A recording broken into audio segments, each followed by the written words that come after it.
Сэргээгдэх эрчим хүч гэж юу вэ? Сэргээгдэх эрчим хүч гэдэг нь тогтвортой, байгаль орчинд ээлтэй, сэргээгдэх боломжтой байгалийн нөөц юм. Өөрөөр хэлбэл байгальд байнгын оршин байдаг нөөцийг хэлнэ. Газрын доорх сэргээгддэггүй баялгаас ялгаатай нь сэргээгдэх эрчим хүчний их үүсвэрүүд нь хизээч дуусахгүй. Нүүрс, газрын дос гэх мэт ашигт малтмлын нөөц эцэстээ дуустдаг бол сэргээгдэх эрчим хүчний их үүсвэр үрд шавхагдашгүй.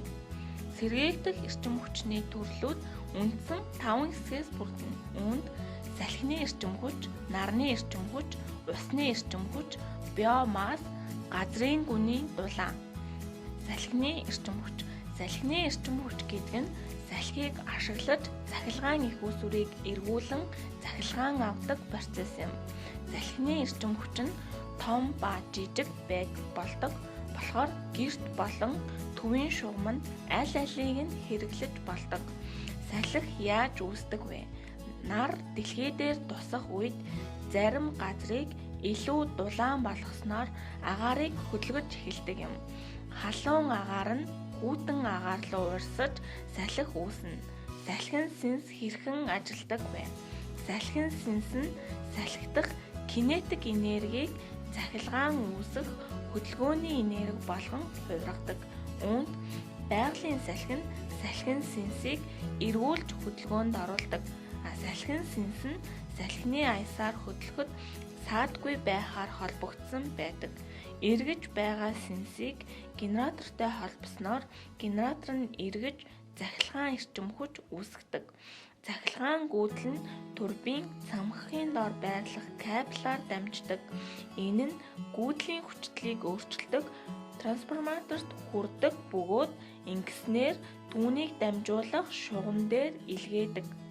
Салхи нь байнгын урсдаг болохоор шавхагдашгүй эрчим хүчний нэг төрөл юм. Нарны эрчим хүч. Нарны энерги нь нарнаас гардаг дэлхий дээрх бүх зүйлийн амьд энергийн анхдагч их үүсвэр бөгөөд бид нарны зай хураагаараа дамжуулан цахилгаан болгон хувиргаж чаддаг. Нар өдөр бүр маш их энергийг цацдаг учраас үүнийг гэрэлтсэн энерги гэж нэрлэдэг. Өөрөөр хэлбэл нарны энерги гэдэг нь нарнаас цацруулж буй гэрэл дулаанаас үүсэх энерги юм. Нарны эрчим хүч нь ямар давуу талтай вэ? Нарны энерги нь ашиг өндөртэй байдаг. Нарны эрчим хүч яагаад ийм гайхалтай байдгийг цөөн хэдэн жишээ хэлье. Сэргээгдэх боломжтой бөгөөд хизээч дуусашгүй. Үүсгэх нь амархан байдаг. Нарны хавтанг суулгаж хамгийн их үр ашигтай ажиллаж байх үед тэдэнд багахан хэмжээний засвар үйлчилгээ шаардагдана. Дуу чимээ багтай нарны панел нь нарны гэрлийг ашиглах боломжтой цахилгаан болгон хувиргахад ямар ч чимээ гардаггүй. Тиймээс бид ашигласнаар амар амгалан нам гүм байх боломжтой. Агаарыг бохирдуулахгүй. Нарны эрчим хүч нь нарны дулааны энергийг хувиргадаг багаж юм. Усны эрчим хүч. Усны энерги бол урсаж буй усны хүчнээс цахилгаан үүсгдэг хэрэгсэл юм. Усны урсгал үүсч байж хүч нь маш хүчтэй бөгөөд таталцлын хүчээр удирддаг. Усан цахилгаан станцууд энэ энергийг цахилгаан эрчим хүч үйлдвэрлэхэд ашигладаг. Усан цахилгаан станц уснаас хэрхэн цахилгаан үйлдвэрлэдэг вэ? Ердийн усан цахилгаан станцын систем нь 3 хэсэгтэй. Үүнд цахилгаан эрчим хүч үйлдвэрлэх хэсэг усны урсгалыг хянахын тулд нээх, хаах боломжтой далан, ус хадгалах газар. Усны урсц буюу усны энергиэс хоолой ашиглан урсгадаг. Энэ урсгалын механик энергийг ашиглаж генератор нь цахилгаан эрчим хүч үүсгэдэг. Газрын гүний дулаан. Газрын гүний дулааны энерги буюу геотермал энерги нь газрын доорх дулаанаас үүсдэг. Үүнийг цахилгаан эрчим хүч үйлдвэрлэх, байшин барилгыг халаах, халуун усаар хангахад ашиглаж болно. Геотермал энерги нь дулааны энергийг ашигладаг эрчим хүч үүсгэх хэлбэр юм. Геотермал энергийг хэрхэн ашигладаг вэ? Халаалт барилга байгууламжийг халаахад газрын гүний дулааны энергийг ашиглаж болно. Аж үйлдвэрүүд одоо болтол геотермал уснаас гарсан дулааныг ашиглан даавуу будах, жимс, хүнсний ногоон хатаах, ноос угаах, цаас үйлдвэрлэх, сүү, модон бүтээгдэхүүн хатаахад ашигладаг. Халуун аршаан ба газрын ус. Олон зууны турш хүмүүс халуун аршааныг хоол хийх, усанд ороход ашиглаж ирсэн. Эрт үеэс одоо хүртэл хүмүүс халуун аршаанд орох дуртайг бид мэднэ. Хөдөө аж ахуй. Газрын гүний дулааныг ашиглан хүлэмжийн халаалтыг шийднэ. Загасны аж ахуй. Газрын дулаан ашиглаж загас мөлхөгчд хоёр нутагтан амьтдыг дулаан байлгаснаар өсөлтийг хурцсахад тусалдаг. Өвөл хүйтэнд энэ арга нь загасны аж ахуйд өртөг багтай дулааны их усүр болдог юм. Биомасс.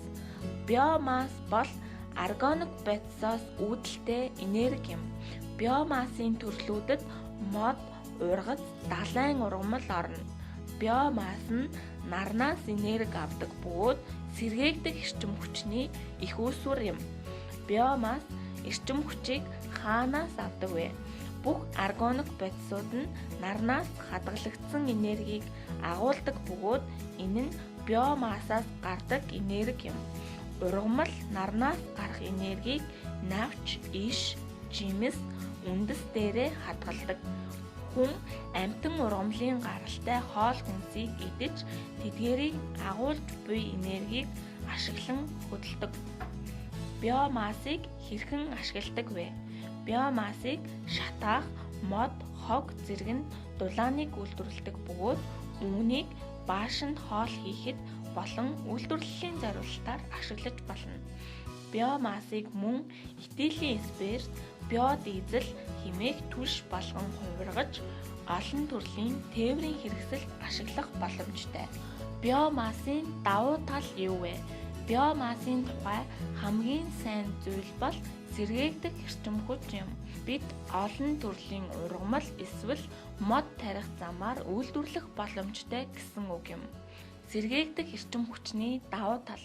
Хүлэмжийн ялгаруулалт бага, найдвартай байдал, үйл ажиллагааны зардал багатай, тасралтгүй эрчим хүчний их усүр, догтвортой эрчим хүчний үн. Сэргээгдэх эрчим хүчний дутагдaltaй тал. Цаг агаар бусад нөлөөнд өртөмтгий байдаг, суйрлуулах зардал өндөртэй, суулгахын тулд их зай шаардагдана, тухайн экосистемд өөрчлөлт оруулах магадлалтай. Дэлхийн дулаалын ялгарлыг бууруулж илүү ногоон орчин бүрдүүлцгээе. Эрчим хүчээ хэмнэж байгаль дэлхийгээ хамгаалъя.